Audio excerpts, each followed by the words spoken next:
Jay here for Stretford, Paddock. That is a legend that is Adam McKola. That is a legend that is Joe Smith. That's and the the legend legends, that is Jay Marty. Thank you. And the legends that are Manchester United have just beaten Everton at the Hill Dickinson Stadium 1-0 thanks to that man, Benjamin Cesco. Get involved. Dickin, son. Yes.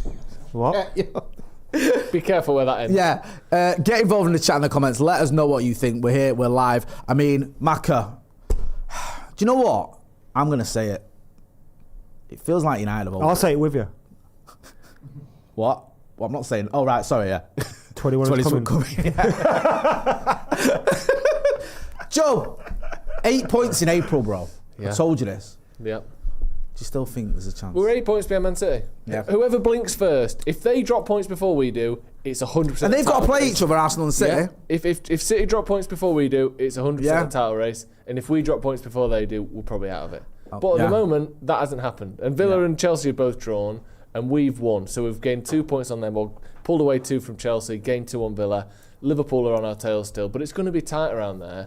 But United are the most informed team in the league. We played good football when we needed to, got a goal when we needed to, and defended like absolute animals when we needed to as well. Some of the set-piece defending in particular. Senna Lomans, I think he's had his best game in a United shirt we'll get into that in a minute. In a way that our previous keepers weren't capable of doing. If we have any of our goalies since De Gea, maybe even including De Gea, because this was one of his weaknesses, in net tonight, I think we concede at least 1 or 2 goals from set-pieces. I thought Lomans was sensational. But like you said, I don't want to say we're in a title race or not, but I think we're matching Man City and Arsenal beat for beat at the minute. Whoever drops points first, we'll find out more then, but we're playing fantastically. We won't know if we're in a title race till like game week 33, but right now what we need to do is get Champions League football sewn up. Yeah.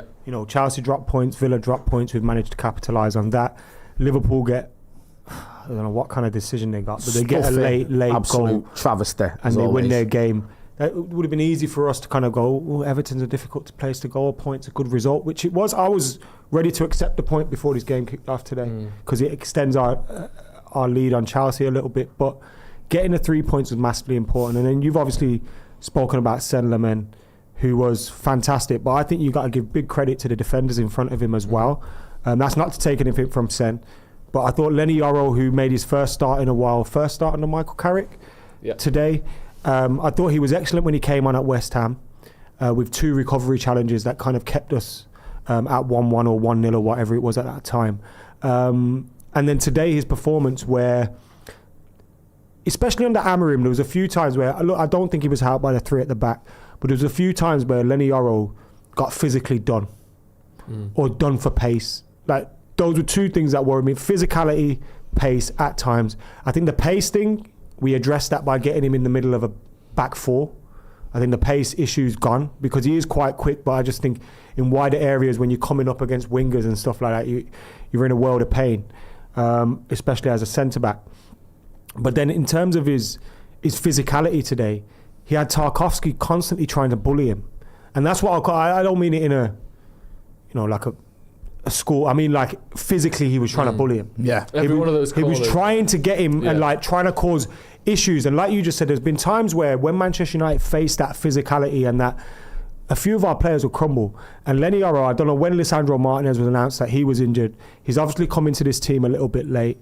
He maybe wasn't expecting to start this game. And then to put in a performance like that, I thought him and Sen and Harry Maguire obviously deserved this clean sheet massively. Big performance from Lenny Yoro. I love Lenny Yoro.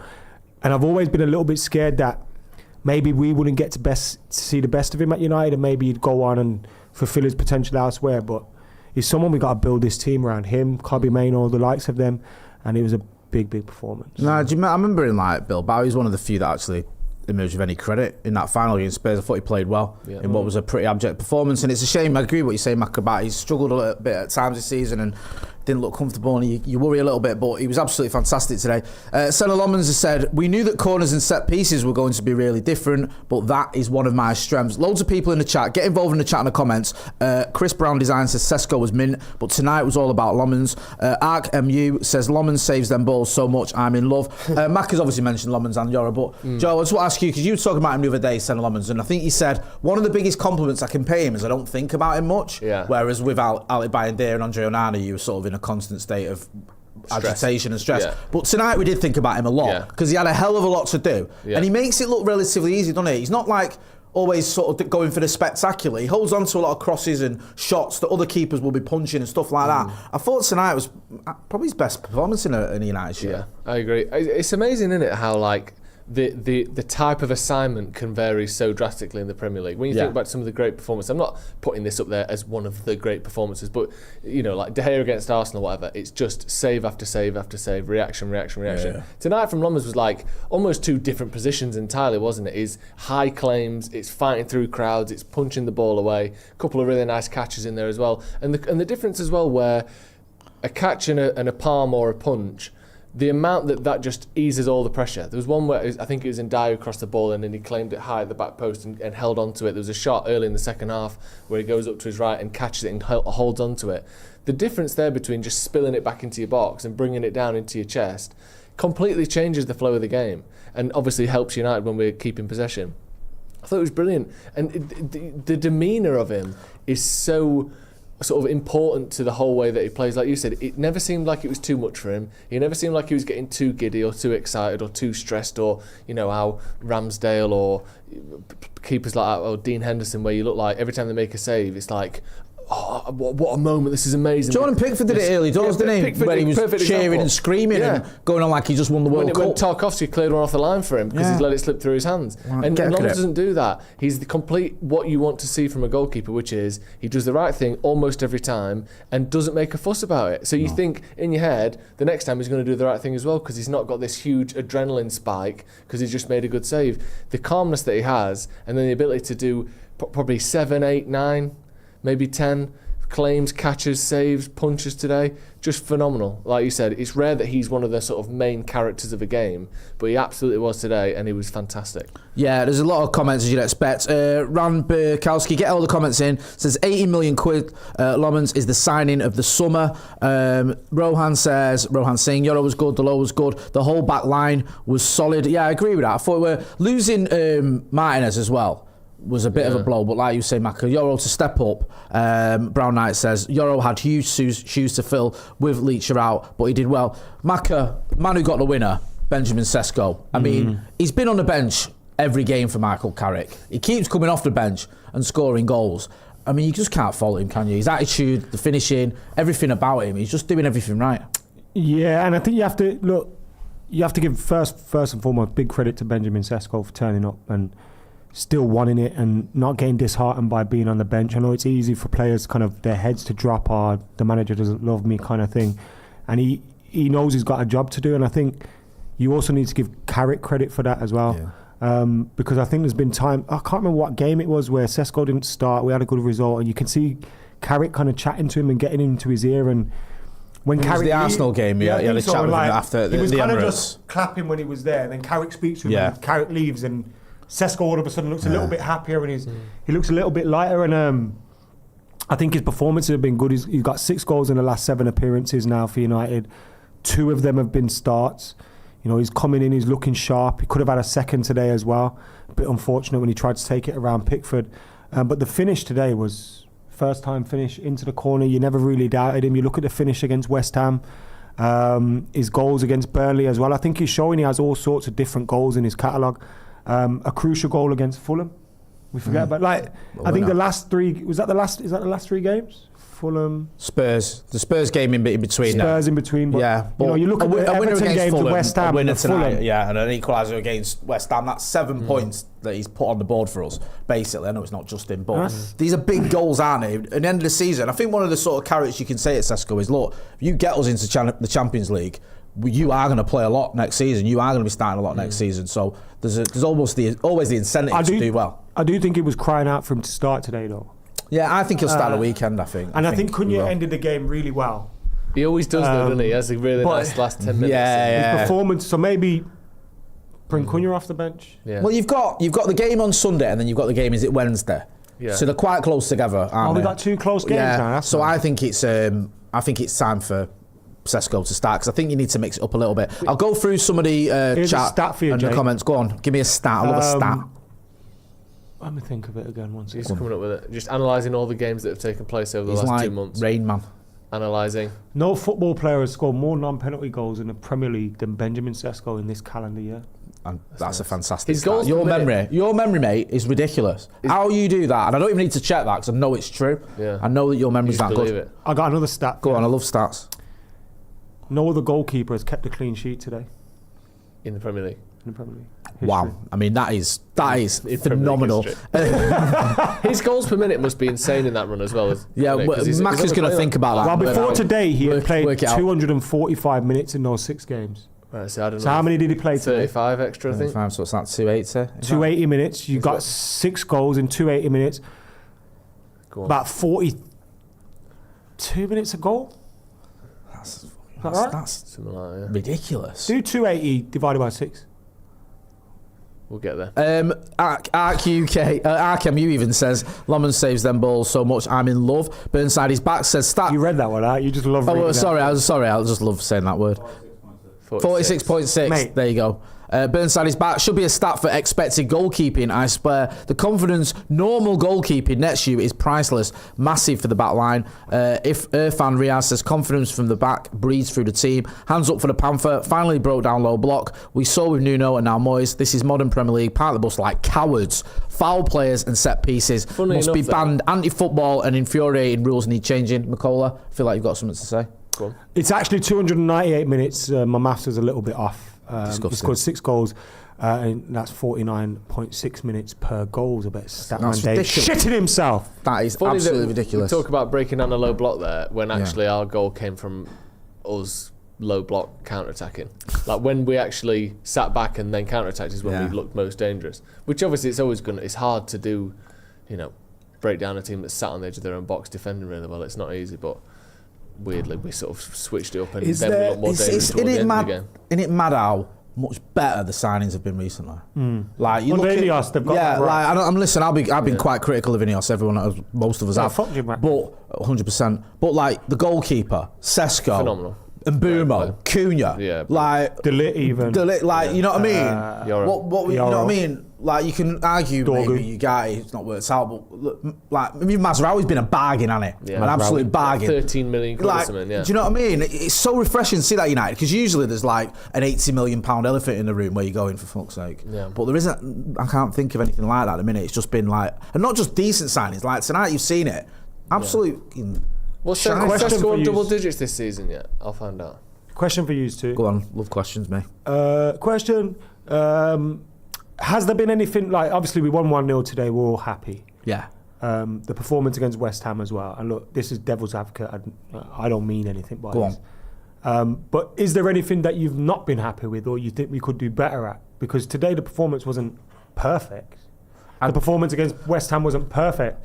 Is the potential that we're papering over some cracks here, or is this we're just fucking back? I think there's an element of we are back, but I saw it against Fulham and I saw it tonight where there is still, I think there's almost like that muscle memory of we can still foot things up that comes into play where there's a little bit of panic that sets in and there's a little bit, you saw it where it's like people making bad decisions, people giving the ball away. Again, that 20-minute spell where we let Fulham back in a game. There was a spell against, I think early doors against West Ham where we were just a bit off the pace. But tonight, I know we defended resolutely and we did quite well and obviously Lomond's, he didn't look that much in trouble. But I still feel like at times we need to calm things down a little bit. I think that's difficult when you're just coming from a place of you're not used to sort of just coasting in games. Sorry, go on. Yeah, no, sorry, I thought you were done. Sorry. That mentality thing you're talking about there, though, is the thing that is the difference between teams like us and teams that win the Premier League. Yeah. So it's going to take a number of seasons to build up to a point where you're completely confident in yourself, completely ready to go 1-0 up and just hold on to that lead or hold the ball and have 65% possession. So if we can get that, that's a massive jump towards being a proper team then. Chuck a couple of transfers in as well. But games like tonight just give you a little step, don't they? When you think of the Tetris board, that's just one little notch in there and you're just building up a little bit. I think that was a big game tonight. Clean sheet, great defensive performance and getting the goal. Like you said, Cesco getting another one as well. That's all really good stuff. I think another thing as well, when you look at the bigger picture, no one has looked that good this season. So that we talk about, was there a few sort of hitches in there, maybe things we're not in love with? There definitely was. But when you watch Arsenal and City and Liverpool and Chelsea and everyone, they have plenty of games like that, but you hold on and you have to build up. Everyone. Sorry, not everyone. Everton. But I think that kind of performance is, as you know, what a lot of teams are doing this season and having to do because the way the football is being played. So, yeah, there are obviously things that could be better, but I'm happy with that. If Carrick was to be manager, where do we need to? Obviously, Casemiro one outside of that. Where do we need to heavily invest? You think? If this was the way we were going to play going forward, is why I asked about Carrick. Could probably do with another left winger. Yeah. Because at the minute it's only really Cunha and you just need more variety there. Dorgu obviously is going to come back, but even with not just replacing Casemiro, you also need to add more midfielders in anyway. Because I don't think we've got enough with Casemiro. We need more, genuinely. I think the only area I think we're 100% set on, other than goalkeeper, is centre back. I think we've actually got really good options at centre back, and I think there's some good young centre backs as well coming through the ranks. The question is, do we worry about the Litz injuries? Do we worry about Martinez's injuries? Is that an issue? If everyone's fit, it's a really nice little is that where you go, actually, maybe we could do with it? I'm not saying him, but another like a Branthwaite type of player who we've been linked with. I'm not saying he should be in, but maybe, but definitely another winger. And you probably need a second striker, don't you? I know Cesco's not starting many games now, but if you're going to go into Europe next season, you're not just going to go in with one striker. And I know you love him, but Joshua Zirkzee, it's not really happening for him, is it? No, but I think he'll go and we'll probably recoup. And Cheedo's not quite there yet, is he? No. I know he's been scoring well for the under-18s again, under-21, sorry. But I think we need another striker and another left winger. I'm going to go through some comments before we wrap up. Tron says, Cesco is a proper striker, strong, quick, doesn't need chances. How quick was he on the counter? Tarkowski had no chance, should start now. Ollie Harris says, Cesco's rapid, man. Sahul Jabak says, miss Leach's line-breaking passes. Never thought I'd miss a defender for his attacking prowess and not his defensive game. Yoro did well defensively. What are you two? No, it's fine. Just chatting. I got another question. Go on. You put your hand up, but you didn't actually know the answer. No, I've got the question. It's right there. We're kind of overlooking the fact we speak about it so much. And Michael Carrick's won 5 and drawn 1. I know. It is actually mad, isn't it? It's actually mad. Premier League game. It's like against very good opposition. It's insane. It's absolutely insane. This is me and you were talking earlier. I think this is why we can get third, and I think if he gets third, he cannot. And if he can get second, he can win it. I think though, if he gets third, how can you not give him the job? Genuinely, if he comes in and he achieves, which was pretty much the best he could possibly achieve. Yeah. How can you not give him the job? I think Ineos have got this thing in their head, though, where they're going, we're not giving it him. Why? Because we want to bring our own, totally own man in. I think they've gone, we can't do what they did with Ollie. It's not, though, is it? And I know, we know, but I think in their heads, because didn't Carrick say in his last press conference he hasn't even spoke to Jim Ratcliffe? Now, maybe he doesn't have to, but that was through a question about Ratcliffe's comments. So it wasn't like... Was it? I saw the quote. Yeah, it was like... I think he meant he hasn't spoken to him since It was very much about what he'd said. And he was sort of... I thought he handled it really well, to be fair, Carrick, because it was a difficult question. So, look, I just think it'd be absolutely insane if he gets third and we don't give him the job. Also, it's not... Go on, sorry. No, well, the problem is, whilst third feels excitable and likely or possible... 3 bad games and we're 6th, and it's not. Yeah, and I mean, like that's the problem with Liverpool and Chelsea being so close. You have a couple of bad weeks, and you're like, oh shit, I thought we were in a title race, and now we're not even in Champions League. So, I mean, that's why if we finish 6th, then it's a different conversation because that would be more similar to what kind of went wrong with Ollie. But if we finish 3rd, I can't see past it. Two scoops, and Ice Fan. Time to start acknowledging that Ahmad is on the cusp of becoming his season being distinctly average. No, I'm not having that, bro. I love Ahmad Diallo. I think he's been very good for United. Didn't have his best game today, but I don't think the numbers tell the full story when it comes to Ahmad because I know he's not been scoring loads. On the manager thing as well, just to carry on what we were talking about. There's no fucking obvious what's happening. You need to wrap up. Go on. Yeah, go on. Finish your thought. Sorry. It's all right. There's no obvious choice. Everyone says Luis Enrique, but I don't think he'll come. I think fucking no. But we don't even look like we're back to communications. If Enrique's like, that's not an option, I think all of the other options, maybe Nagelsmann, but again, waiting to the end of the World Cup. Nagelsmann? You can't keep making people up, so. All the rest, Nagelsmann, the guy you keep making if it's up. between like Glasner, Iraola, Southgate and Carrick, it's a no-brainer. Well, Glasner, Iraola, Southgate shouldn't even be interviewed. But I think the first two certainly will be on the There's no fucking way Ineos are looking at Oliver Glasner slagging off the owners, the fans, and fucking shit in the bed and going, yeah, get him in at Old Trafford. Yeah. Let's have him in at press conferences. You know the thing we sacked Amarin for? Yeah, he does it get him in. There. He fucking, at least he doesn't just slag off the owners, he slags off the fans as well. It'll be great, him. I'm going to wrap up there. Oasis Outdoor says, Ollie earned it, Carrick is earning it. End of discussion. Love that. We're going to be back shortly with the legend that is Andy Tate. Also, Stephen Howson as well is going to be there. Don't forget as well to check out the merch. There's a link in the description. That's Adam McKola. That's Joe Smith. This has been a review, Manchester United. Yeah, 21 is coming. On the fucking Reds!